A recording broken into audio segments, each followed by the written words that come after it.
everyone, my name is Belen Mella, and this is the December 2017 video topic analysis for Champion Briefs.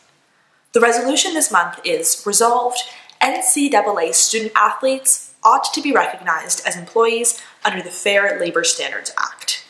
So, if you're a sports junkie, this is probably a very exciting topic that you probably already have a little bit of knowledge on. If you're not, don't be afraid, because it's actually super interesting. So the more I dig into this, the more I realize it's related to like big business, marketing, labor laws, even questions of racial injustice. So this topic is a lot more than meets the eye. You're going to be engaging with legal documents, with news, with stuff in the media, so plenty of stuff to look into here, and it's also a great opportunity to have really substantive debates, which means, sure, this isn't going to be one of those topics where you can compare like 5 million deaths versus 3 million deaths, etc., but it is one of those topics where the teams that win are going to be the ones that have the best warrants and really just the most logical arguments, and are able to flesh out really important impacts beyond just what meets the eye.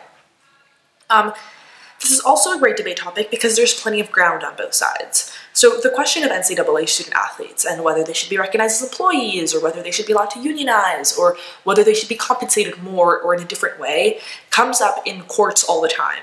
And judges rule in both directions. Some judges feel they should be employees, some judges feel they shouldn't. So there is plenty of ground for both sides, and just digging into the literature, you're going to see that that's true, and which is obviously going to make for more interesting debates. That said, I do caution you not to muddle debates with non-topical warrants. So what I mean by that is that some literature is going to be about considering them employees, but plenty of other literature is going to be about compensation, unionization, all these other things I've mentioned. So make sure that you're not pulling arguments for unionization, for example, that don't apply to calling them employees. Be specific, make sure you stay on target, and that way you'll have sort of consistent, clear to follow debates. Okay, so this resolution is loaded with a lot of sort of specialized terms, so I think the best way to go about this is to go through these terms and then dig into sort of the pro side and the con side of the analysis. So let's start with NCAA, which is the first term of the resolution. So this refers to the National Collegiate Athletic Organization. That's a nonprofit and member-led organization that consists of over 1,000 colleges, 98 voting conferences, 19,000 teams, and over 500,000 athletes, including 54,000 of them who compete each year at NCAA tournaments. So really big organization that's member-led. Now, if you look into the NCAA's sort of stated priorities and stated missions, it's in large part, quote, prioritizing academics, well-being, and fairness, so that college athletes can succeed on the field, in the classroom, and for life. Now, that mission is at the heart of what this debate topic is about. Is the NCAA actually keeping to this mission? Are coaches and athletic conferences and just the whole infrastructure around college athletics keeping to this mission? Because what a lot of critics will tell you is that they're not. That student athletes are being exploited, they're being worked way too hard, and that their academics and their sort of career planning is taking a backseat to their performance on the field. Why would that be? Well, college athletics is a really big business, and we'll dig into some statistics later on, but the main idea here is that the pro team essentially wants more rights, and rights that would come from being considered an employee for NCAA student athletes. Okay, so the second important term is student athletes, but we can't disentangle this from NCAA student athletes. So that means it's not people that play intramural sports or casually with their friends. It's specifically student athletes under this organization. Now, the other really big thing to remember here is that a lot of the literature on whether or not student athletes should be considered employees is actually specific to men's football and men's basketball. Why? Because those are the really big revenue earning sports. So we're going to dig into, for example, the fair market value of athletes, and in these sports, particularly at really big top name schools as far as athletics are concerned, these athletes are worth a lot. Now, that's not true across the board. Women's sports and just other sports like tennis, swimming, all the other things under the NCAA sports aren't as big revenue earners. So a lot of the pros arguments are going to fall apart when we look at a broader idea of who is considered a student athlete. And I really advise con teams to sort of press the pro on that. Don't let them get away with just making arguments that pertain to football and basketball when the resolution is so much broader than that. Okay, next we should turn our attention to the word ought. So according to the Oxford English Dictionary, ought is used to indicate duty or correctness, typically when criticizing someone's actions. So when we talk about the word ought in debate, a lot of debaters interpret it in a sort of moral way, that it's a moral question that's implied. While this may be the case, and I certainly encourage teams to explore that route, what ends up happening in debates is that sort of the pragmatic, tangible implications rise to the surface. Teams will quickly make the point that you ought not do something that has more negative consequences than it has benefits, and then really quickly it just becomes a sort of standard public forum debate. So feel free to use ought pretty interchangeably with the word should, and that will make the debate work just as well. Okay, so the last major clause in the resolution, recognized as employees under the Fair Labor Standards Act. So the Fair Labor Standards Act, we can look to the US Department of Labor, which tells us that the Fair Labor Standards Act establishes minimum wage, overtime pay, record-keeping, youth employment standards, all affecting employees in the private sector and in federal, state, and local governments. So really important distinction here is that the resolution isn't just about compensating athletes. It's about recognizing them as employees and everything that that might entail. Actually, some people think that the fact that athletes currently get scholarships to attend college, student athletes that is, already means they're being compensated. And in fact, some people go further and argue that the fact that they're being compensated in the form of scholarships is the reason that they're employees. So because they're getting paid for their services through the form of a scholarship to attend college, that's the payment, and since they get paid for work, then they're an employee. Now, another big entity to know about here is the National Labor Relations Board. They're an independent US government agency that enforces labor law, especially in relation to collective bargaining and unfair labor practices.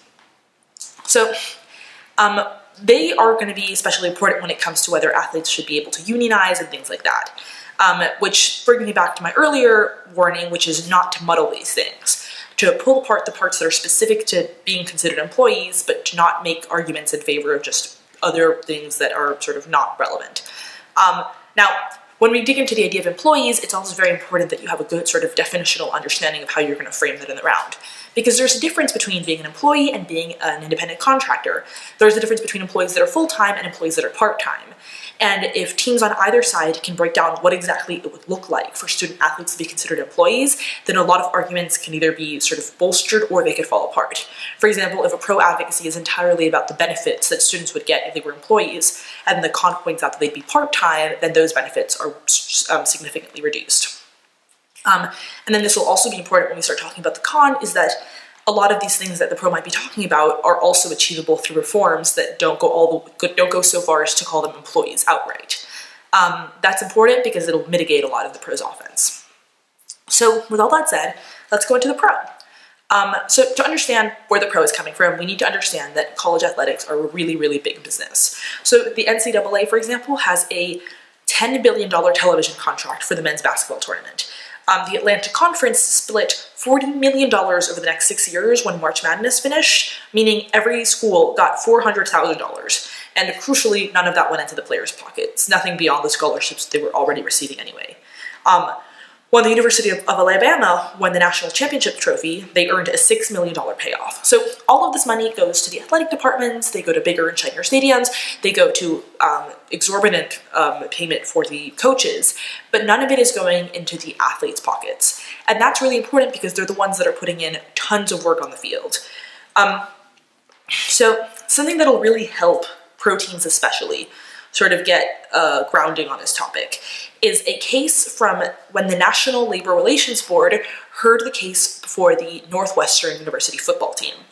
And in that case, the regional director, Peter Orr, found that, quote, Northwestern football players who receive scholarships are university employees and may unionize.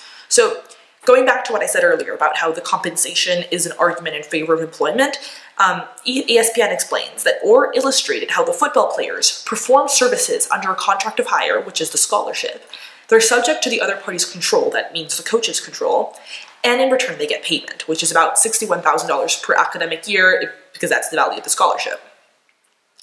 So if you look into sort of Orr's reasoning and just generally the arguments on this case, it starts to flesh out a really strong pro case for why these people should be considered employees. So for one, they must comply with the team's regulation regarding the use of social media. They aren't allowed to give interviews that aren't scheduled by the athletic department.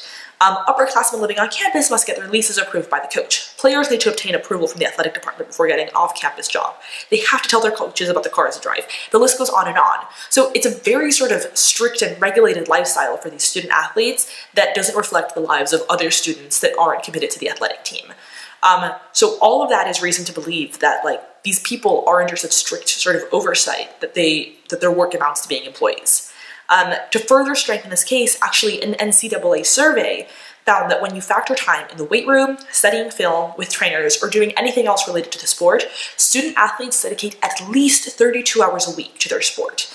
And that's despite the fact that NCAA sets a limit, in theory, to 20 hours per week of practice. So 32 hours a week is just the minimum. Some of them work 40 hours a week or even more. That's enough time to constitute a full-time job. And if that's the amount of time that they're putting into this work, and then the school is getting tons of money for it, it starts to build the case that maybe they should be considered employees. To further this point, Mark Edelman of Forbes explains that the basketball players, for example, and the football players in Division I football are core members of their university's marketing team, as well as the labor force behind a lucrative secondary industry in hosting organized sporting events. So when a team gets really good and they get a lot of press recognition, it helps the university's image and it helps them get more students, it helps them recruit more athletes, etc., etc. Those are serious marketing efforts. And when they put on big games and charge for ticket sales or charge for merchandise, etc., etc., all of that is sort of part of an industry, it's part of a business. And the main workers there are the athletes, but they're not getting treated as workers, they're getting treated as students. So, we can put this into numbers a little more. So, according to the National College Players Association, which is an advocacy group started by former football players from UCLA, even when you get a full scholarship as a student athlete, you're still spending at least $3,000 per year out of pocket. Now, that is a reason enough to start thinking maybe they should be compensated. But what really drives the message home is when you compare the fair market value of these athletes to what they're getting paid in the form of the scholarship. So, for football bowl subdivision athletes or basketball players, their fair market value stems from or ranges from around $121,000 to $265,000 per year. And if you're in the top 10, that figure rises to $345,000 to $514,000 a year.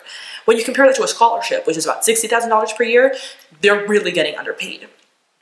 Now, two notes I want to make here. One is, recognize that in my talking about the pro side of the debate topic, I'm being guilty of the same thing that I warned you guys against, which is only focusing on football and basketball. But the reality is that much more of the literature focuses on these teams. So pro teams need a smarter way to get around that, and con teams need to be constantly reminding the judge that this isn't just about two sports, this is about all the sports. So pro teams need a way of figuring out how calling them employees is the right solution across the board. Another thing to consider is that on some topics, and I think this is a good example of one, the sources just have more bias. So I was just citing evidence from the National College Players Association, which states that they're an advocacy group started by former football players. Obviously, they have an angle going into these discussions. Later, when I'll talk about the con, I'm going to be citing evidence from people that represent athletic conferences. They also have a bias. So just because a source is biased doesn't mean that you automatically have to throw it out. They probably know what they're talking about, they're sort of immersed in the industry, they're specialists. However, they definitely have an agenda. So when you're running up against evidence from what seems to you to be a sort of biased authority figure, call that out and make your opponent separate fact from the exaggerated fiction that might come from them sort of having an angle with which to enter the discussion. Okay, so pro teams also need to be doing a lot of work to sort of envision what it might look like if these athletes were actually considered employees. And I think an interesting example is as far as having the rights to their own likeness, although that's not necessarily guaranteed under the employee designation, but that's stuff to parse through in the definitions. So in the status quo, the NCAA forbids players from entering into their own endorsement deals or otherwise profiting from their temporary status as heroes. That's really important because a lot of the money in this industry is through the uses of their likeness. So through merchandise, through the television contracts, etc., etc., these athletes aren't allowed to profit from their own image, from their own status. What makes this especially complicated is that 98% of student athletes are not going to go pro. And actually, the NCAA puts this on their website. Only 2% are going to go pro, which means that for the other 98%, if they do happen to enjoy a certain level of fame or a certain level of sort of high fair market value, then this is the height of their athletic career. And if there's ever a time when they're going to make money off of their being athletes, it would be now. So it's not like they'll just go pro and then they'll start making the money. It's that this is as far as it's going to go. To make that sort of even more complicated, you get into the fact that even though the NCAA states that their primary focus for the athletes is to focus on their academics, and the coaches in the athletic departments are all going to say the same, that they're prioritizing the students in the classroom and in their careers. When you peel back the surface on that, it seems to a lot of critics that that's not actually the case. That athletes are sort of pushed on the field, and that their advisors persuade them against taking more rigorous classes. Some of them have accounts of being told not to actually pursue what they want, whether that's to go to pre-med or something more challenging, and to just spend more of their time and spend more of their attention on being athletes. And that ultimately leads them with a sort of less holistic, less valuable college education, even though they are getting this education. So by not letting them profit off of their status as athletes, and then not letting them prepare adequately, or at least to the same extent as their peers, for their life after being athletes, it's sort of a double whammy as far as a really sense of exploitation for these student athletes. Okay, so to strengthen pro advocacy, it's also important to consider sort of who the population that you're talking about is. Because it's one thing to sort of make the case that logically, technically, by all accounts, they should be considered employees, but to really drive the impacts home, you want to get at sort of why any of this matters. So I think a good place to start is this same advocacy group, the National College Players Association, put out a report that says that 86% of college athletes live below the poverty line. So we're dealing with people that already are, to some extent, marginalized, and they're being exploited even further by not being allowed to profit off of their work as athletes. Another whole dimension to this comes from a study by the sociologist Crystal Beeman. She conducted ethnographic interviews with Division I student athletes. And what she found is that a lot of them, particularly African-American student athletes, felt like after the NCAA and their athletic careers were over, they felt like used goods. And they corroborated accounts that universities exploit athletes, especially African-American male athletes in football and basketball, by hampering their development in several areas like academics and occupational achievement. So if what we have here is sort of consistent overworking on the field and underdevelopment in other aspects of their college education for these athletes, without them ever being compensated as employees, even though they're bringing in lots of money for their school, they're bringing in marketing for their school, etc., then it's more of a complete case of why these people should be considered employees and why it's a huge impact for tons of athletes if they're not. A whole other realm of arguments comes from the idea of corruption in the NCAA, and Leah Kahn expands on this in her topic analysis. What she argues is that in the status quo, schools use different sort of shady methods to recruit athletes, and that if we were just allowed to pay them in a free market system and be transparent and actually offer them differential sums depending on which department, which school was trying to recruit them, then everything would be sort of out in the open and there would be less corruption and less shady deals happening. Another thing to consider is that since schools can't have that much of a competitive edge in trying to recruit athletes because they can't pay them much more, because they just pay them the value of a scholarship, which doesn't differ that much, they waste tons of money building new stadiums, building like shiny, expensive things that they don't really need in order to attract athletes to their school, which is probably a waste of money that could go into bolstering academics otherwise. So all reasons to develop on the pro. It's just a start. There's plenty more of research to be done here, but it's certainly an interesting topic. Okay, let's go to the con side. So here's the article I said I was going to cite from the Denver Post by Craig Thompson and Tom Burnett, who are both commissioners for athletic conferences, for the Mountain West Conference and the Southland Conference, respectively. So what they argue is that the NCAA already has reformed extensively to improve the conditions of student athletes. So, quote, on top of scholarship funds that fund tuition, room, and board, they now receive stipends for living expenses based on the full cost of attendance. Many enjoy unlimited meals. They get help from everything from winter coats to eye examinations to transportation in case of family emergencies. Starting this fall, they have more time off their sports to study, work internships, or rest. They can practice and compete knowing their scholarships will never be taken away. And on that last point, that's actually been a sort of evolving legal back and forth. So, at one point in 1956, the NCAA adopted 4-year scholarships, and that was to curb prohibited payments to college athletes. Then they reversed that decision in 1967, and they determined that players could in fact lose their scholarships if they quit the team. And when we're talking about employment versus non-employment, that's the functional equivalent of being fired from your job. You stop doing it, you stop getting paid, and then these athletes are left without the possibility, some of them, to attend college. However, that's starting to change, and as of October 2014, the Big Ten announced that it would be the first conference to guarantee athletic scholarships for 4 years. So what that would imply is even if you quit the sport, you would still retain your scholarship. And that would be another reason from the con's perspective why it wasn't such a sort of strict, all-encompassing, exploitative relationship. It was just the opportunity to attend college, the opportunity to play the sport, but with a more fair and even balance between your academic life and your athletic life. Another argument I keep hinting at from a framework consideration, but that can certainly stand its own contention, is the fact that the resolution speaks to NCAA student athletes in general. It doesn't just hone in on football and basketball, even though those are the sports that the pro team is mostly going to be talking about, because that's what most of the pro literature is talking about. So, Maisel of ESPN points out that the workload of college athletes in non-revenue sports is also extreme. They also sign that contract to perform services. They are subject to the same control of coaches and in return for payment. So by that criteria, he's writing specifically about their ability to join a union, but you can extend that to say by that criteria, they would deserve to be employees just the same way. However, when you look at their fair market value, it's probably way, way, way lower. These aren't revenue-earning sports. So there's lots of different ways you can frame this. On the one hand, there's the logistical challenges, like how would you pay them, or why would they be considered employees if a lot of these arguments don't stand? But then you can turn it into offense, right? That could lead to teams being maybe killed off if they're not able to withstand it, or not being able to recruit athletes to their departments.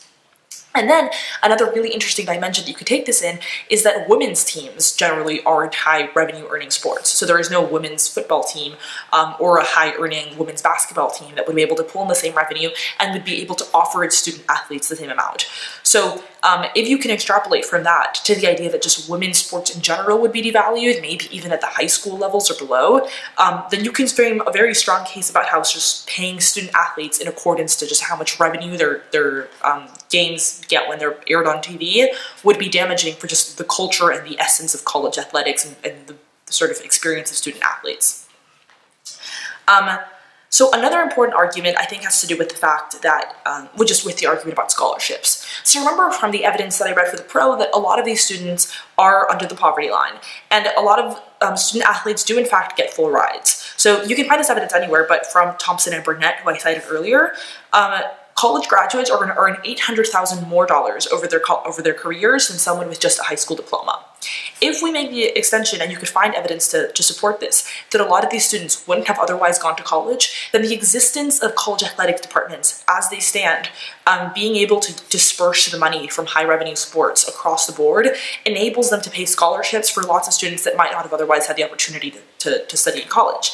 And sure, teams will push back on this and say that student athletes are sort of forced to devalue their academics and prioritize their time on the field more. And while that might be true, there is still a tremendous value that they are getting from being in college and from graduating with a college diploma. So at that point, you can sort of try to zoom out and say, look, if this is going to end up killing a scholarship program or diminishing the number of students to which scholarships can be given to just give a few like star players way, way more money than they sort of need as college students, then that would be bad, not just for college athletics, but for like people who otherwise wouldn't have the opportunity to go to college.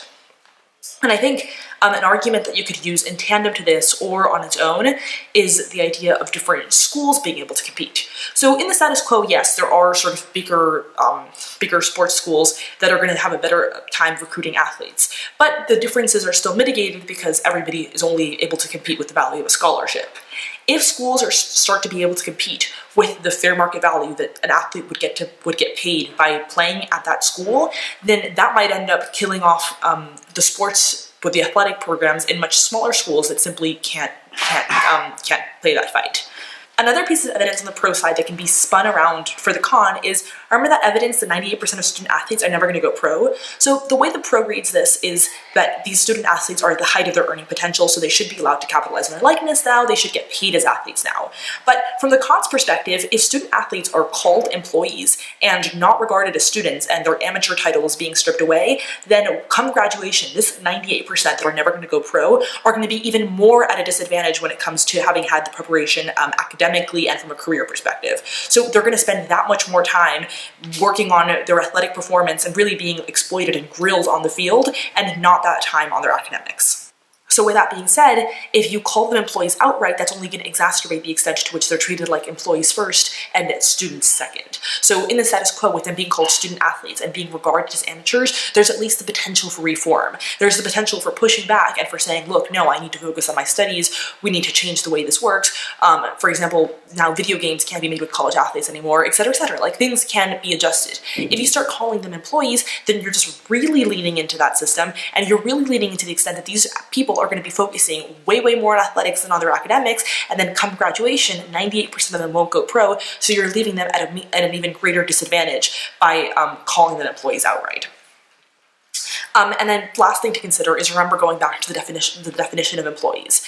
If you think that athletic departments or the NCAA will get away with calling them part-time employees as opposed to full-time employees, or independent contractors, or some other sort of deviation off of what you think of when you think of employee, then that'll be a hugely mitigatory point for the pro, because they're not going to get all these benefits. They're just going to get a sort of half sort of deal where they don't get the privileges of being recognized as amateurs and being able to focus on their academics, but they're also not going to get all the benefits of being employees outright. So all of these reasons and way more are going to make for really interesting debates in December. I encourage you to start looking into the literature, look into the legal briefs, but also look into the news, look into the media, look into accounts from student athletes themselves, and above all, have fun and have a great month debating, and happy holidays.